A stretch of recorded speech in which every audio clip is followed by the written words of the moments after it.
चलिए हेडिंग डालिए IUPAC nomenclature.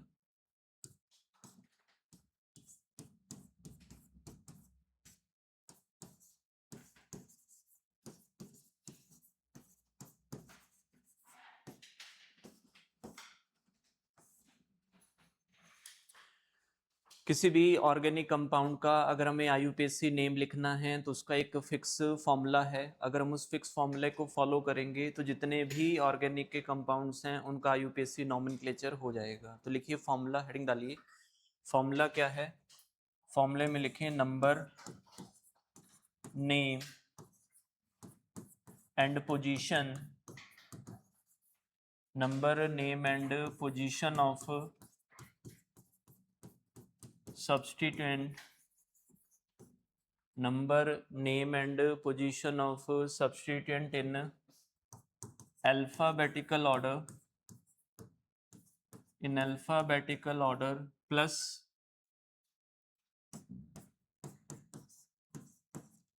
plus word root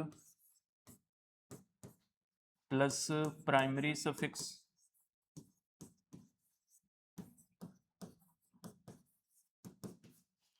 plus secondary suffix।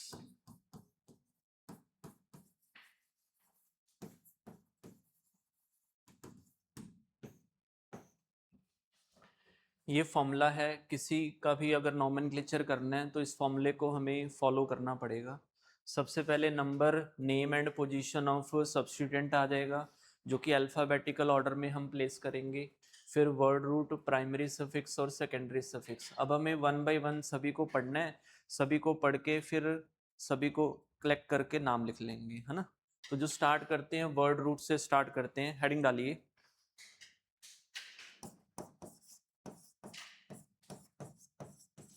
Word root. लिखें word root क्या है? It is equal to the,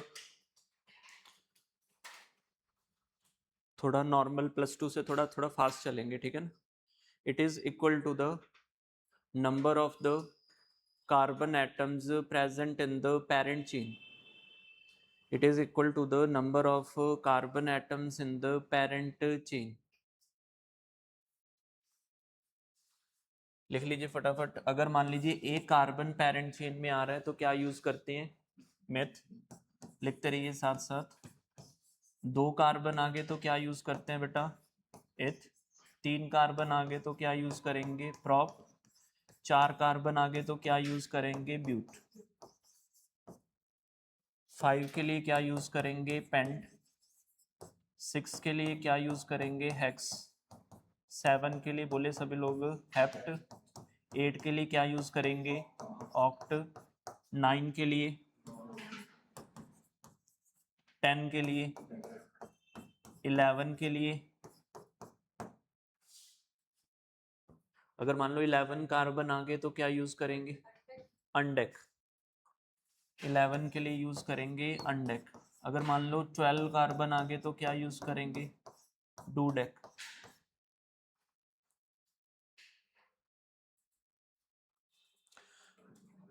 ठीक है ना।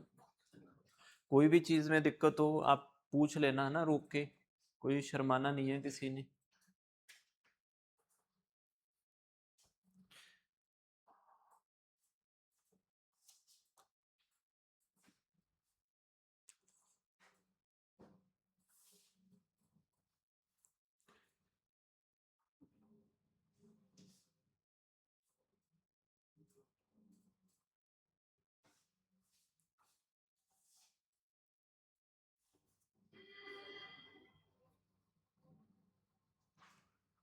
अगर मान लीजिए 13 कार्बन आ गए तो क्या आएगा? लिखिए। अगर 13 कार्बन प्रेजेंट है तो क्या नाम बनेगा? ट्राइडेक। बस इस तरीके से चलता रहेगा। ट्राइडेक, टेट्राडेक, पेंटाडेक। ठीक है ना जी। हाँ जी। अगर मान लो 20 कार्बन आ गए तो क्या बोलते हैं? लेट्स से 20 कार्बन प्रेजेंट है कार्बन चेन में तो क्या वर्ड रूट यूज करेंगे?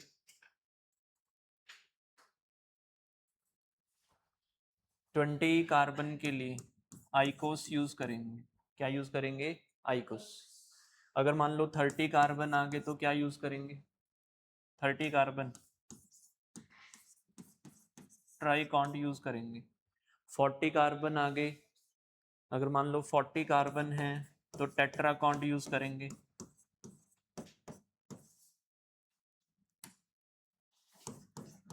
मान लो 100 कार्बन आ गए, सेंट यूज करेंगे।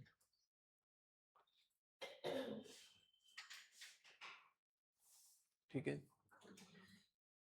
ये तो वर्ड रूट हो गया कि अगर मान लो पेरेंट चेन में 5 कार्बन है तो पेंट यूज कर लिया, 10 है तो डेक यूज कर लिया, 12, 13, 14 तक नॉर्मली आ सकता है क्वेश्चन आपको, है ना। ये वैसे इंफॉर्मेशन के लिए बता दिया, आने को तो कुछ भी आ सकता है जो कि मतलब सिलेबस में है। अब हमें ये देखना है कि वर्ड रूट की डेफिनेशन देखना क्या लिखवाई है। It is equal to the number of the carbon atoms in the parent chain. अब ये पेरेंट चेन क्या होती है, हमें ये इस पे डिसाइड करना है। हेडिंग डालिए how to select a parent chain. पहले देखते हैं कि पेरेंट चेन कैसे सेलेक्ट करेंगे।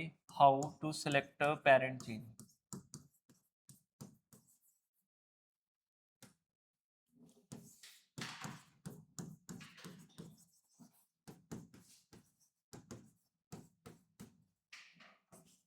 How to select a parent chain, लिखिए रूल नंबर 1। रूल नंबर 1 क्या है?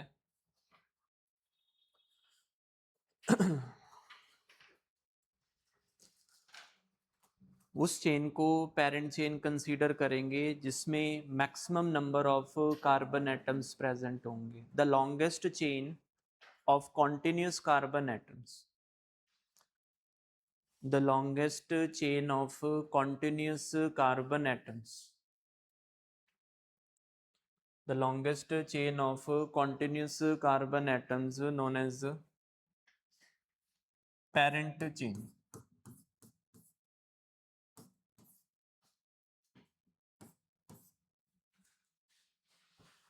इधर देख लीजिए, हमारे पास ये कार्बन की चेन है। एक सिंपल सा एग्जांपल से स्टार्ट कर रहे हैं। इसमें अगर हमें देखो, इजी क्वेश्चन तो बड़े आराम से हो जाएंगे, पता चल जाएगा कि इसमें पेरेंट चेन है। लेकिन मैं आपको एक अच्छा क्वेश्चन दूंगा, अगर वो गलत हो गया इसका मतलब कोई फायदा नहीं है किसी चीज का। तो पॉइंट मेरा ये है कि कैसा भी क्वेश्चन आए, इजी क्वेश्चन आए, टफ क्वेश्चन आए, हमें उसमें जितनी भी चेन्स हैं उनको सभी को एक्सप्लोर करना है, सभी चेन्स को देखना है, सभी चेन को एक्सप्लोर करना है कि कोई चेन मिस ना हो जाए अपने से। बात ठीक है ये? जैसे अगर हॉरिजॉन्टल चेन को कंसीडर करें तो कितने कार्बन एटम आ रहे हैं बताइए। हॉरिजॉन्टल चेन को अगर कंसीडर करें तो कितने कार्बन एटम आ रहे हैं? 5 कार्बन एटम आ रहे हैं। अगर हम इस चेन को कंसीडर करें, देखिए इस चेन में कितने आ रहे हैं? 4। इस चेन में कंसीडर करें तो कितने आ रहे हैं? 4। तो सबसे लंबी चेन मैंने चेक कर ली है सब कुछ। सबसे जो लंबी चेन है वो हॉरिजॉन्टल आ रही है कि नहीं आ रही है? तो इसी को क्या मानेंगे हम? Parent chain. पेरेंट चेन में 5 कार्बन आ रहे हैं तो वर्ड रूट ये क्या यूज करेंगे हम? पेरेंट। एक और चीज देखिए, ये जो कार्बन है या कह लो मिथाइल ग्रुप है, ये पेरेंट चेन से तो जुड़ा हुआ है लेकिन पेरेंट चेन का पार्ट नहीं है। पेरेंट चेन से तो जुड़ा है लेकिन पेरेंट चेन का पार्ट नहीं है। तो ऐसे ग्रुप्स जो पेरेंट चेन से अटैच होते हैं लेकिन उसका पार्ट नहीं होते, उनको बोलते हैं हम सब्स्टिट्यूएंट्स। क्या बोलते हैं हम? सब्स्टिट्यूएंट्स बोलते हैं। तो ये हमारी पेरेंट चेन हो जाएगी। मेंशन कर लीजिए जल्दी से।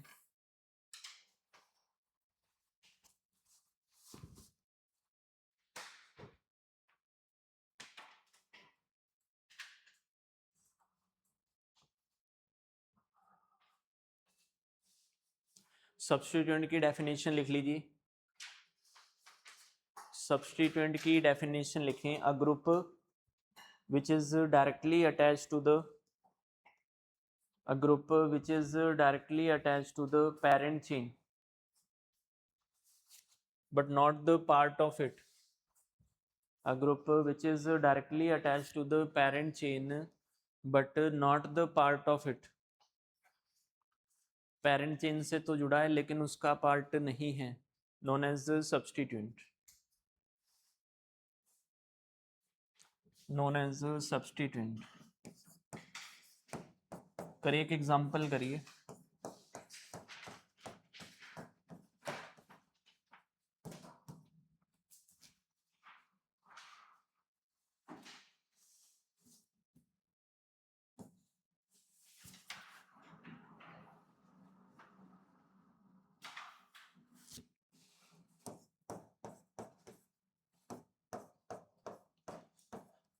कार्बन का ही रोल है मेन, तो हाइड्रोजन का तो कोई रोल ही नहीं है, तो इसलिए हाइड्रोजन लगाए नहीं है। कार्बन का स्केलेटन दे दिया है।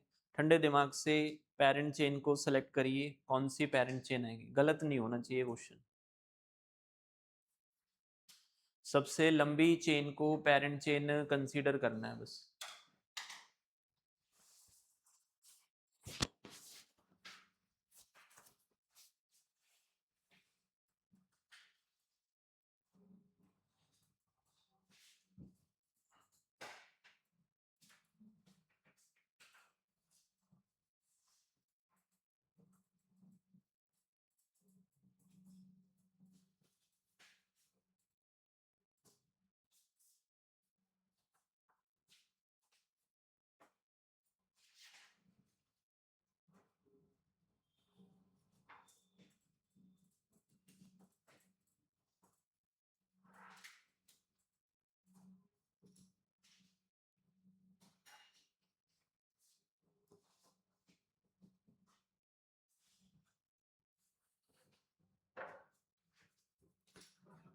आया आंसर के नहीं आया? इधर देखें, क्या इस चेन को पेरेंट चेन कंसीडर कर लें? देखो कितने कार्बन आ रहे हैं, काउंट कर लेते हैं। 1 2 3 4 5 6 7 कार्बन आ रहे हैं कि नहीं आ रहे? क्या इसको पेरेंट चेन कंसीडर कर लें? बोलिए, बोला करो यस और नो, नहीं पता जो भी है। चलिए, एक ऑप्शन तो हमारे पास ये है कि हम इस 7 कार्बन की जो पेरेंट चेन है इसको, मतलब 7 कार्बन की जो चेन है इसको पेरेंट चेन ऐसे कंसीडर कर लें। ठीक है, एक ऑप्शन हमारे पास और भी है। दूसरा ऑप्शन क्या है देखिए, दूसरा ऑप्शन ये है कि यहाँ से स्टार्ट करते हैं ऐसे नीचे की तरफ, और ये देखिए ये वाली चेन देखें, इसमें कितने ज़्यादा आ रहे हैं कार्बन, इसमें भी कितने आ रहे हैं 7। एक और चेन मुझे दिखाई दे रही है, देखना 1 2 3 4 5 6 7, मुझे 3 चेन ऐसी अलग अलग दिखाई दे रही हैं जिसमें 7 कार्बन एटम प्रेजेंट हैं, तो किसको पेरेंट चेन कंसीडर करेंगे?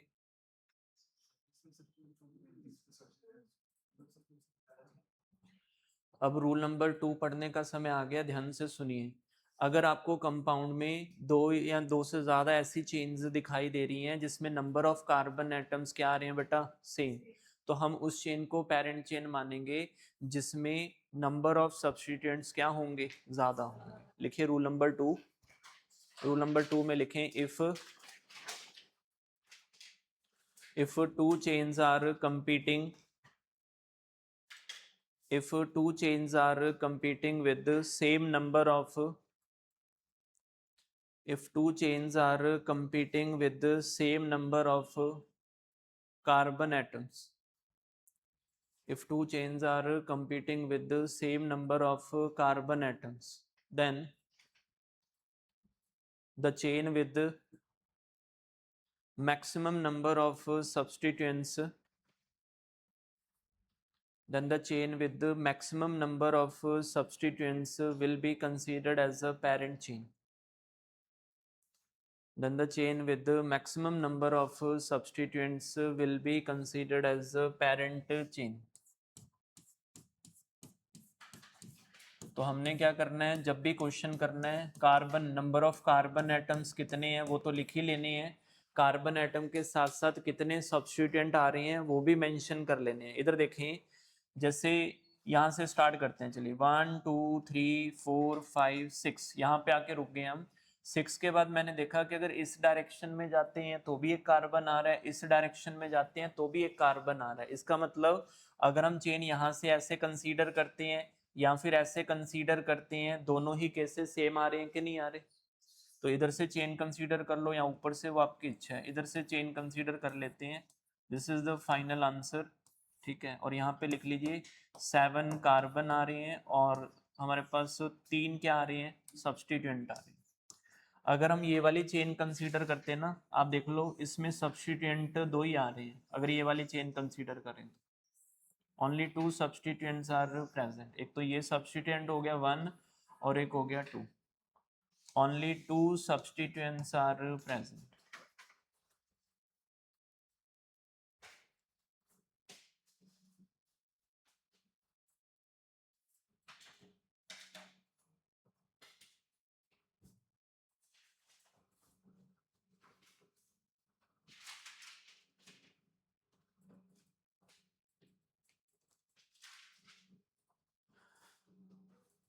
दोबारा बना लें कंपाउंड, मैंने भी दोबारा बनाया है, एक ही कंपाउंड में लाइनें ना खींचते रहें, ठीक है ना। जो भी बच्चा क्लास में बैठेगा वो पूरे नोट्स बनाएगा, अदरवाइज नहीं बैठेगा।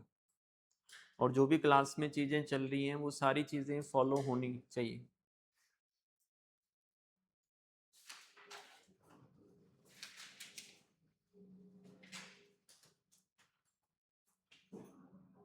जिसको नहीं आता है उसको आने लग जाएगा कॉन्सेप्ट, जिसको आता है 100% बहुत सारी चीज़ें आपको सीखने को मिलेंगी, बहुत सारे अच्छे क्वेश्चन जिससे आपका लेवल जो है वो काफ़ी अप हो जाएगा, ऐसा सीखने को मिलेगा आपको। रूल नंबर 1 पढ़ लिया कि सबसे लॉन्गेस्ट चेन को पेरेंट चेन कंसीडर करना है। फिर हम रूल नंबर 2 पे आ गए हैं कि अगर number of carbon atom same आ रहे हैं तो नंबर ऑफ सब्स्टिट्यूएंट देख लेंगे। अगर कभी ऐसा हो गया कि नंबर ऑफ कार्बन एटम भी सेम आ गए और नंबर ऑफ सब्स्टिट्यूएंट भी सेम आ गए तो फिर क्या करेंगे? फिर हम लोकेंट रूल कह लीजिए, या फिर इसको अभी लोकेंट रूल का भी पढ़ा नहीं हमने, तो इसको मैं थोड़ा इनडायरेक्ट वे से ये बोलूंगा कि उस चेन को पेरेंट चेन कंसीडर करेंगे जिसमें substituent is present near to the end of a chain, near to the end of a chain, kind of locant ही आ गए, ठीक है। तो लिखिए rule number 3, if number of carbon atoms, if number of carbon atoms and if number of carbon atom and number of substituents both are same, then the chain in which substituent is present near to the substituent is present near to the end of a chain, substituent is present near to the end of a chain will be considered as a parent chain, will be considered as a parent chain। तो हम उसको parent chain consider कर लेंगे, will be considered as a parent chain। अब इस पे question कर नहीं सकते क्योंकि अभी थोड़ी देर में लोकेंट रूल पढ़ेंगे तो फिर इस पे क्वेश्चन लगा लेंगे। तो तीनों रूल क्लियर हो गए, फटाफट बोल दीजिए। सबसे पहली प्रेफरेंस किसको देनी है? Number of carbon atom. फिर किसको देनी है? Maximum number of substituent.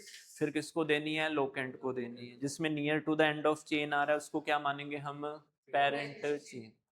लिखिए, नेक्स्ट लिखिए। सब्स्टिट्यूएंट के बारे में पढ़ लेते हैं थोड़ा, उसके बाद नंबरिंग ऑफ पेरेंट चेन कर लेंगे, ठीक है ना जी। हेडिंग डालिए naming of substituents, naming of the substituents. अगर हैलोजन्स आ जाएं तो बहुत सिंपल है, फ्लोरीन आ जाए, क्लोरीन, ब्रोमीन, आयोडीन। हाँ जी, फ्लोरीन आ जाए तो क्या बोलेंगे बेटा? फ्लोरो। लिख लीजिए, ऐसे मेंशन कर लें, आगे इसका नाम मेंशन कर लीजिए। फ्लोरो आ जाएगा, क्लोरो, ब्रोमो, आयोडो। NO2 आ जाए तो क्या आएगा? नाइट्रो। ये बेसिक से 5 सब्स्टिट्यूएंट हैं जो बार बार आ सकते हैं किसी भी क्वेश्चन में, ठीक है।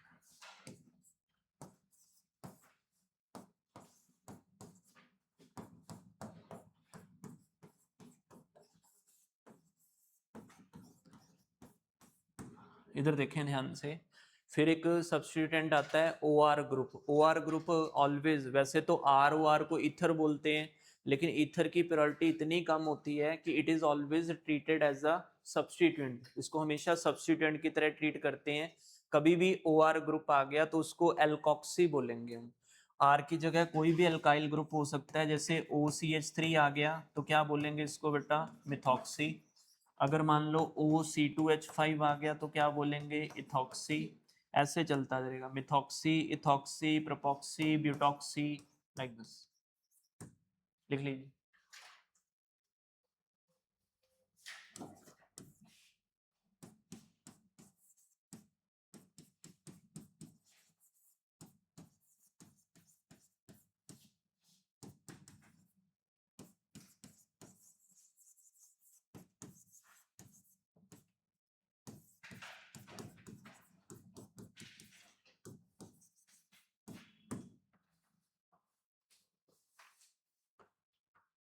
थर्ड है कि अगर alkyl group as a substituent present है, एल्काइल मतलब एक कार्बन का ग्रुप है तो क्या बोलेंगे मिथाइल, दो कार्बन का है तो क्या बोलेंगे इथाइल, तीन कार्बन का है तो प्रोपाइल, चार कार्बन का है तो ब्यूटाइल।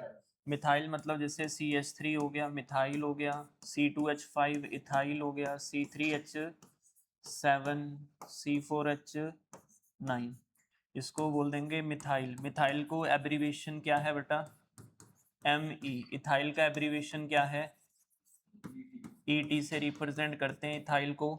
प्रोपाइल, प्रोपाइल का एब्रीविएशन क्या है PR। ब्यूटाइल, ब्यूटाइल का क्या है BU। इस तरीके से तो मिथाइल इथाइल प्रोपाइल आ गया और ब्यूटाइल आ गया, ऐसे चलता रहेगा बस। तो मेनली ये तीन तरह के सब्स्टिट्यूएंट ही हैं जो बार बार अपीयर होते हैं, ठीक है। आगे एल्कीन आएगा एल्काइन आएगा तो उसको एल्कीन और एल्काइन में देख लेंगे, अभी सिर्फ एल्केन के नॉमेनक्लेचर की बात करेंगे, फिर एल्कीन पढ़ेंगे, फिर एल्काइन पढ़ेंगे, फिर तीनों का मिक्सचर पढ़ेंगे, फिर साइक्लिक कंपाउंड पढ़ेंगे, साइक्लिक में फिर एल्कीन एल्काइन आ जाएगा, फिर उसके बाद फंक्शनल पढ़ेंगे नॉर्मल फंक्शनल, फिर उसमें एल्कीन एल्काइन, फिर सारा कुछ मिक्स हो जाएगा। इस तरह से ये चैप्टर चलता है पूरा। यहाँ तक कोई डाउट है किसी को? ओके, नेक्स्ट लिखिए numbering of parent chain.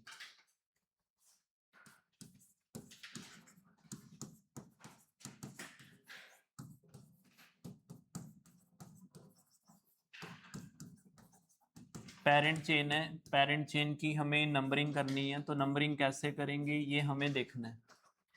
How to do the numbering of parent chain, लिखिए रूल नंबर 1। रूल नंबर 1 लिखिए, numbering is done according to the, rule number 1 में लिखिए numbering is done according to the lowest locant rule. Numbering is done according to the lowest locant rule. What is this, लिखिए according to this rule, next line से लिखेंगे according to this rule numbering is done, according to this rule numbering is done from that side, numbering is done from that side from which the substituent gets the lowest possible locant, from which the substituent gets the lowest possible locant, substituent gets the lowest possible locant।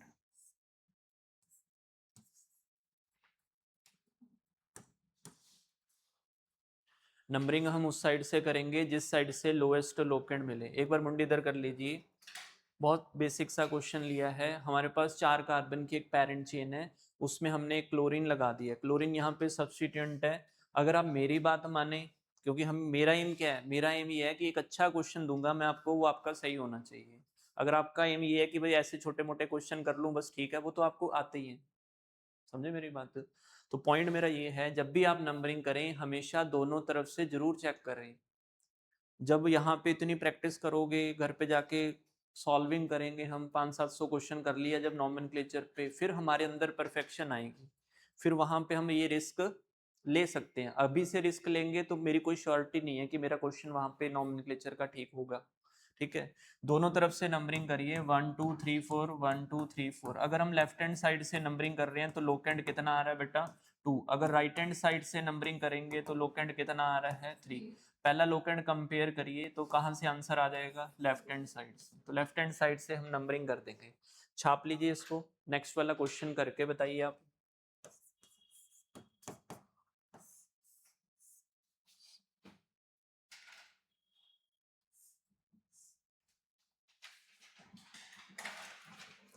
Parent chain select करिए अच्छे से, rules को देखिए बार बार, अपने हिसाब से पूरा मतलब तरीके से पढ़िए।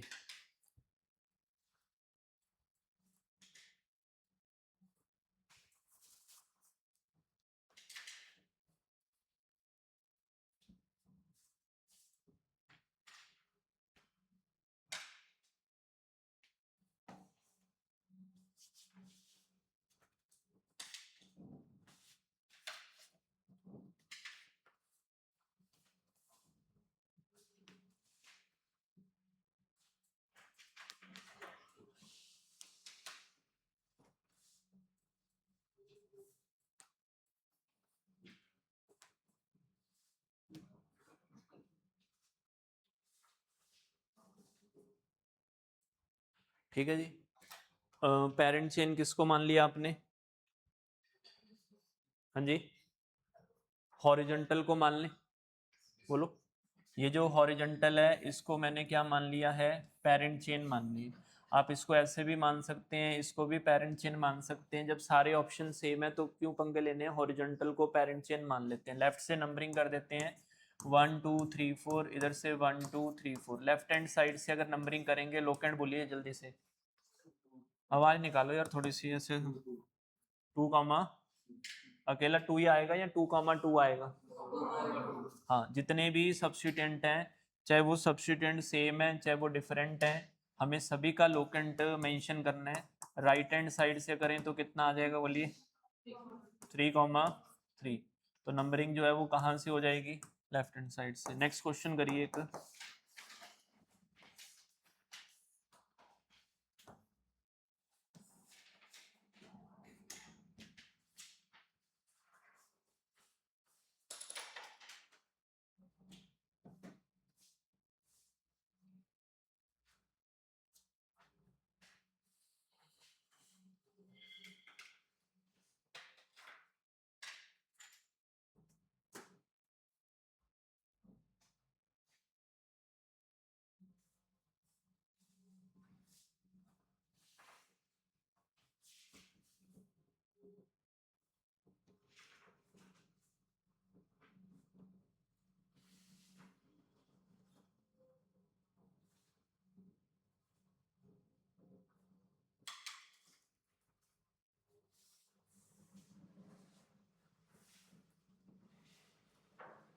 हॉरिजॉन्टल चेन को पेरेंट चेन मान लें क्योंकि सारे ऑप्शन सेम है।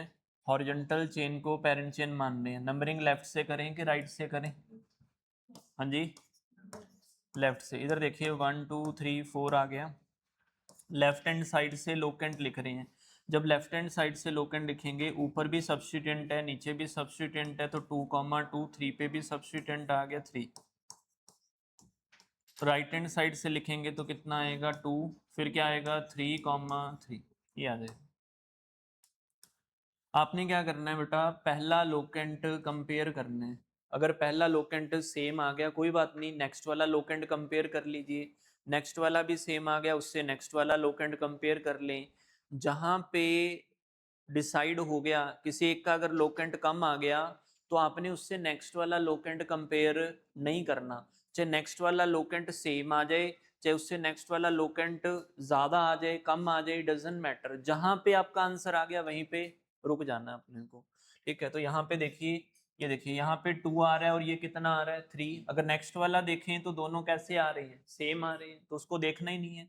बस नंबरिंग कहाँ से हो जाएगी बेटा? लेफ्ट हैंड साइड से। इसमें कोई डाउट है किसी को तो बताइए।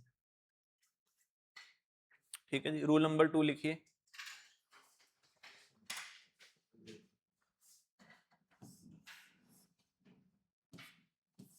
रूल नंबर 2 लिखे भाई, करिए क्वेश्चन करिए। क्वेश्चन से ही करते हैं स्टार्ट। रूल नंबर 2, थ्योरी बाद में लिख लेंगे। आपके पास जो भी नोट्स वोट्स हो ना, कहीं से भी आप पढ़े हो, डजंट मैटर। जो भी आपके पास नोट्स हैं, सिर्फ 10 मिनट देख के आए बस। ओनली 10 मिनट्स, ज़्यादा नहीं। कोई पढ़ना नहीं, कोई मत्था नहीं मारना, बस अंग्रेजी पढ़ के आइए। 10 मिनट 15 मिनट बस बहुत है। इतना इतना काम जरूर करिए।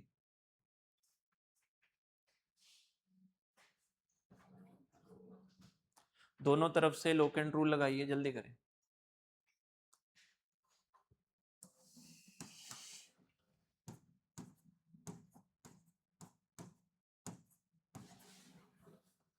हाँ जी, लेफ्ट हैंड साइड से लोक एंड रूल लगा रहे हैं तो क्या लोक एंड आ रहे हैं बताइए?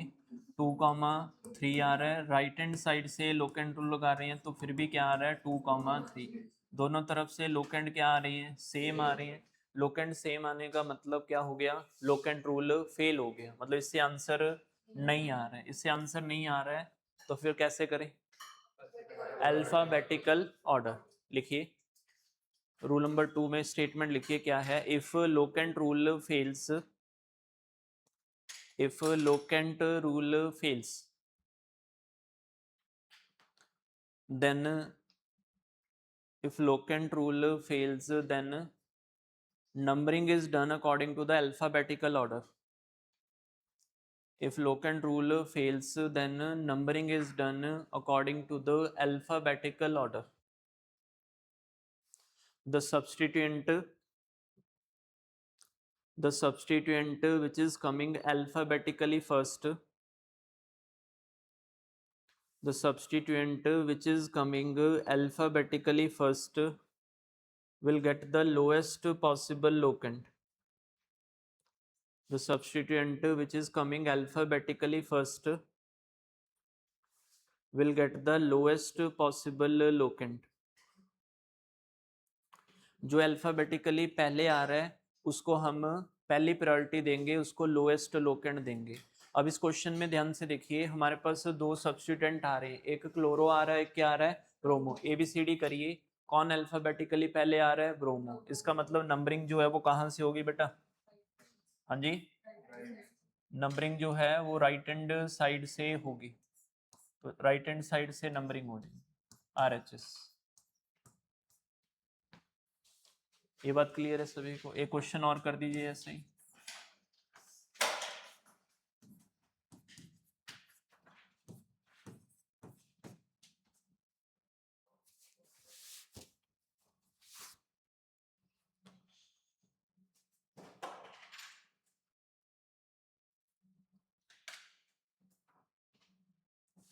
आ गया होगा आंसर, है ना?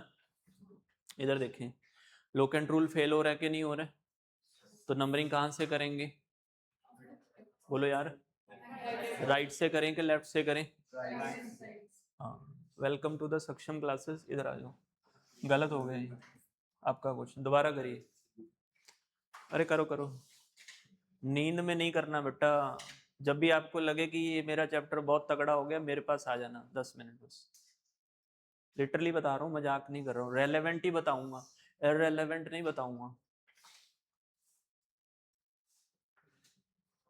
बहुत बड़ा पाप कर दिया आपने। हाँ बिल्कुल सही है। टाइमिंग देखो ना, क्वेश्चन की टाइमिंग बहुत अच्छी है ना? कईयों ने तो बेचारों ने लिखा ही नहीं, फटाफट सीधे राइट हैंड साइड कर दिया, ऐसे किया होगा। अब आप देखिए, ज्यादातर बच्चे यही गलती करते हैं कि सर इधर मिथाइल है, इधर इथाइल है, तो 1 2 3 1 2 3 और 2 3 2 3 लोकेंट रूल क्या हो गया, फेल हो गया और काम हो गया बस। इथाइल, जब भी इथाइल ऐसे आए तो इसको ऐसे ओपन करके लिखो, इसमें तो लोकेंट रूल लगेगा ही नहीं, मतलब लोकेंट रूल फेल होगा ही नहीं, ठीक है? अब नंबरिंग करनी है तो नंबरिंग देखिए, इधर से कर रहे हैं 1 2 3 4 5, इधर से करेंगे 1 2 3 4 एंड 5। लेफ्ट हैंड साइड से नंबरिंग कर रहे हैं, लेफ्ट हैंड साइड से करेंगे तो 2 कॉमा कितना मिल रहा है 3, राइट हैंड साइड से करेंगे तो कितना मिल रहा है 3 कॉमा 4। तो जो नंबरिंग है वो कहाँ से आ जाएगी, लेफ्ट हैंड साइड से। छाप लीजिए इसको। तो आगे से ध्यान क्या रखना है, जब भी कॉर्नर पे बिल्कुल एंड पे इथाइल आए, प्रोपाइल आए, ब्यूटाइल आए, कुछ भी ऐसा आए, उसको आपने ओपन कर देना है। आपने यहाँ पे पेरेंट चेन ही मिस कर गई। पेरेंट चेन हमने 4 कार्बन की ले ली, लेकिन कितने कार्बन की आएगी यहाँ पे, 5 कार्बन की आ जाएगी। ओके ये बात। और इसके बाद अगर मान लो लोकेंट रूल फेल हो गया, अल्फाबेटिकल ऑर्डर भी अगर फेल हो गया तो हाँ जी, फिर बस देख लेंगे कि अगर सिमिलर आ रहा है तो उसके हिसाब से क्वेश्चन टैकल कर लेंगे। मेन रूल यही है इसमें, ठीक है?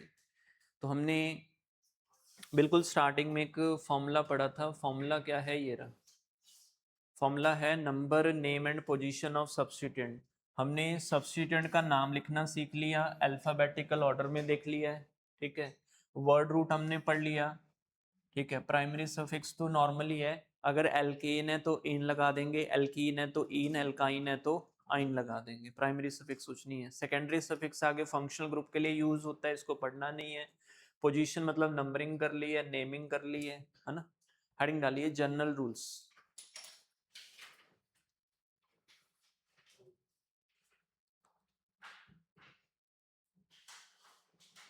जनरल रूल्स में लिखें, इफ द सेम सब्स्टिट्यूएंट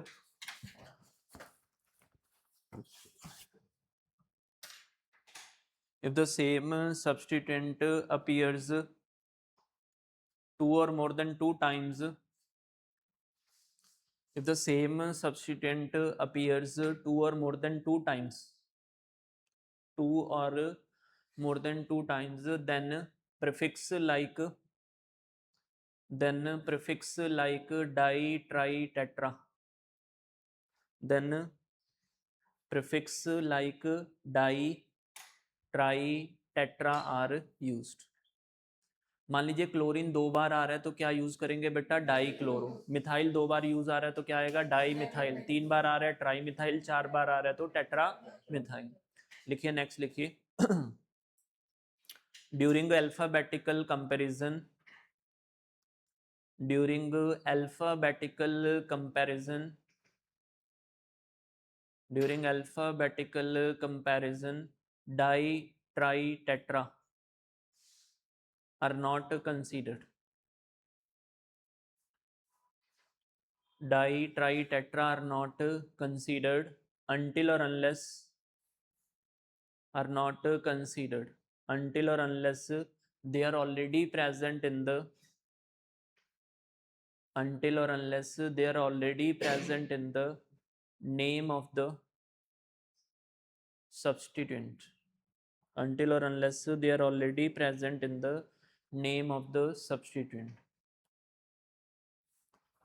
अब मान लो मैंने क्या बोला कि सब्स्टिट्यूएंट को अल्फाबेटिकली अरेंज करना है। मान लो डाई, 2 क्लोरीन आ गए तो डाई क्लोरो यूज करेंगे, लेकिन जब अल्फाबेटिकली कंपेयर करेंगे तो डाई क्लोरो का डी कंपेयर नहीं होगा, क्लोरो का सी ही कंपेयर होगा। जो प्रीफिक्स आपने अपनी तरफ से लगाया है उसको अल्फाबेटिकल कंपैरिजन में कंसीडर नहीं करना। हाँ, अगर कोई ऐसा केस आ गया जिसमें ऑलरेडी उसके नाम में डाई लगा हुआ है, जैसे dichloromethyl, dichloromethyl is itself a compound, समझ में आ रही है बात, trichloromethyl itself a compound, इस तरह से कोई ऑलरेडी डाई ट्राई टेट्रा आ गया तो फिर हम उसको अल्फाबेटिकल कंपैरिजन में कंसीडर करेंगे। ये पॉइंट क्लियर हो गया ना? बाकी इस पे क्वेश्चन करेंगे तो और अच्छे से क्लियर हो जाएगा। और सुनिए बात ध्यान से, कोई नॉर्मल सब्स्टिट्यूएंट मान लीजिए 2 बार आ रहा है, 3 बार आ रहा है तो डाई ट्राई टेट्रा यूज कर लिया। If die tri tetra is already used in the name of the substituent and this kind of substituent appears 2 or more than 2 times, समझ में आई बात है? ऑलरेडी डाई नाम यूज है, ऑलरेडी ट्राई यूज है, और ऐसा सब्स्टिट्यूएंट अगर 2 बार आ रहा है तो बिस यूज करेंगे। क्या यूज करेंगे? बिस। 3 बार आ रहा है तो क्या यूज करेंगे? ट्रिस। ऐसे चलेगा। लिखिए, if di tri tetra is already used in the name of the क्या था, substituent, if di tri tetra is already used in the name of the substituent, already used in the name of the substituent, and this type of substituent appears 2 or more than 2 times, and this type of substituent appears 2 or more than 2 times, and this type of substituent appears 2 or more than 2 times, then we will use bis, tris as a prefix. Then we will use bis। 2 बार आ गया तो bis use करेंगे, obviously 3 बार आ गया तो क्या use करेंगे? Tris. bis, tris use किया जाएगा उसमें, राइट? कोई डाउट है यहाँ तक किसी को? बस बाकी नॉर्मल रूल्स हैं। नॉर्मल रूल्स क्या है कि 2 numbers are separated by comma, number and letter are separated by hyphen. लिख लो, 2 numbers are separated by comma, 2 numbers are separated by comma, number and letter are separated by hyphen, number and letters are separated by the hyphen।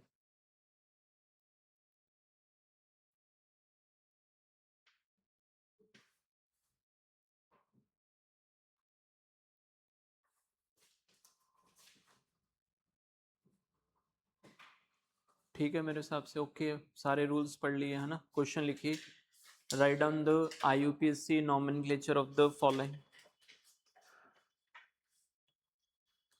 Write down the IUPAC nomenclature of the following.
चलिए इधर देख लीजिए, हमें जब भी question करना है, हमारी अब ऑर्गेनिक पढ़ते हुए इतनी अंडरस्टैंडिंग होनी चाहिए कि हमें बॉन्ड लाइन फॉर्मूला में ही क्वेश्चन करना है। मैं देख रहा हूँ कि कुछ बच्चे बॉन्ड लाइन से पहले एक्सपेंडेड फॉर्मूला बना रहे हैं, कार्बन का स्केलेटन बना रहे हैं, वो नहीं बनाना है, ये हैबिट छोड़ दीजिए। इससे टाइम ज़्यादा लगेगा, इतना टाइम नहीं होगा हमारे पास पेपर में कि हम इसका स्केलेटन बनाएं उसके बाद आंसर करें, राइट। तो यहीं से देखें ना, यहीं से दिख रहा है सब, कार्बन वार्बन सब दिख रहे हैं। इधर से देखें 1 2 3 4, अगर राइट हैंड साइड से नंबरिंग करते हैं तो 2 पे आएगा, लेफ्ट साइड से करते हैं तो 3 पे आएगा, तो नंबरिंग राइट हैंड साइड से होगी। तो इसका जो नाम है वो क्या आएगा, 2 क्लोरो। सबसे पहले number, name and position of substituent आ जाएगा, वर्ड रूट इसका ब्यूट है, ब्यूट, और साथ में क्या बन जाएगा, एन, तो क्या नाम बनेगा, ब्यूटेन। तो 2 क्लोरोब्यूटेन। इसमें हॉरिजॉन्टल चेन को पेरेंट चेन मान लीजिए, दोनों तरफ से लोकेंट रूल लगाइए, लोकेंट रूल फेल हो जाएगा। फिर उसके बाद कहीं से भी नंबरिंग कर सकते हैं क्योंकि दोनों तरफ से एग्जैक्टली कैसा आ रहा है, सेम आ रहा है। तो 1 2 3 4, अब 2 मिथाइल आगे, इनको इकट्ठा लिख देंगे, नंबर इकट्ठा लिखेंगे। देखिए 2,3 क्या आएगा, डाई मिथाइल, डाई मिथाइल आ गया। हाँ जी, 4 कार्बन के लिए क्या यूज करेंगे, ब्यूटेन। तो ये आंसर आ गया 2,3 डाई मिथाइल ब्यूटेन। इसमें हमने क्वेश्चन किया ही था अभी, लोकेंट रूल लगाया था, वो फेल हो गया। अल्फाबेटिकल ऑर्डर का ध्यान रखेंगे, तो जो नंबरिंग है वो राइट हैंड साइड से करेंगे। जब राइट हैंड साइड से करेंगे तो क्या बनेगा, बोलिए, 2 ब्रोमो, अल्फाबेटिकली अरेंज करना है। अल्फाबेटिकली ब्रोमो पहले आ रहा है तो पहले आ जाएगा। अब ये मैटर नहीं करता होता कि ब्रोमो को लोकेंड कौन सा मिला है, जब मैंने बोला कि अल्फाबेटिकली अरेंज करना है तो अल्फाबेटिकली ही अरेंज करना है। किसी केस में ये हो सकता है कि जो अल्फाबेटिकली पहले आ रहा है उसको जो लोकेंड मिल रहा है वो क्या मिल रहा है, ज्यादा मिल रहा है। तो 2 ब्रोमो फिर क्या आएगा, बोलिए, 3 क्लोरो, 2 ब्रोमो 3 क्लोरो क्या बनेगा, ब्यूटेन आ जाएगा। नेक्स्ट वाला क्वेश्चन भी अभी हमने लिया था नंबरिंग में, तो देखें ध्यान से, यहीं से नंबरिंग करिए 1 2, आप देखो ना, इधर से 1 2 करें, इधर से 1 2 करें, सेम है। फिर हम यहाँ पे पहुँच गए 3, 3 के बाद इधर 4 करें, इधर 4 करें, इधर 4 करें, क्या आ रहा है सेम, तो हॉरिजॉन्टल को ही ले लेते हैं। ऊपर कर दी नंबरिंग मैंने, इधर से करनी है तो नीचे से नंबरिंग कर देते हैं 1 2 3 4। लेफ्ट हैंड साइड से अगर लोकेंड देखें, लेफ्ट हैंड साइड से लोकेंड कितना आ रहा है 2, 3, 3। राइट हैंड साइड से लोकेंड कितना आ रहा है 2, 2, 3। 2 और 2 तो सेम आ गए हैं, तो नंबरिंग कहाँ से हो जाएगी बेटा, राइट हैंड साइड से। राइट हैंड साइड पे देखिए 2 पे मिथाइल है, 2 पे भी मिथाइल है, 3 पे भी मिथाइल है, तो क्या आएगा 2, 3 ट्राई मिथाइल। ट्राई मिथाइल क्या आ जाएगा, ब्यूटेन। यहाँ तक कोई डाउट है किसी को तो पूछ लीजिए। क्लियर है, करिए नेक्स्ट। फिर घर से करने को दे दूं क्वेश्चन, है ना, घर से कर लेना, इसी तरीके से बस चलना है अपने को।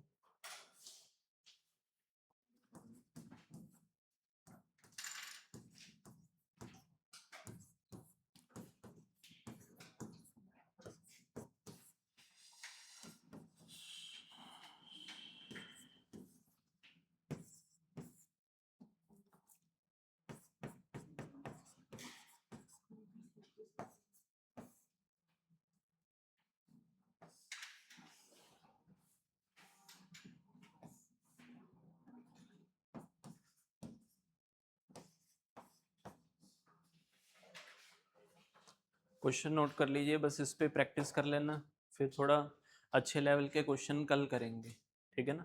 आज बेसिक बेसिक क्वेश्चन दे देता हूँ आपको।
बस ये क्वेश्चन कर लेना, ठीक है जी।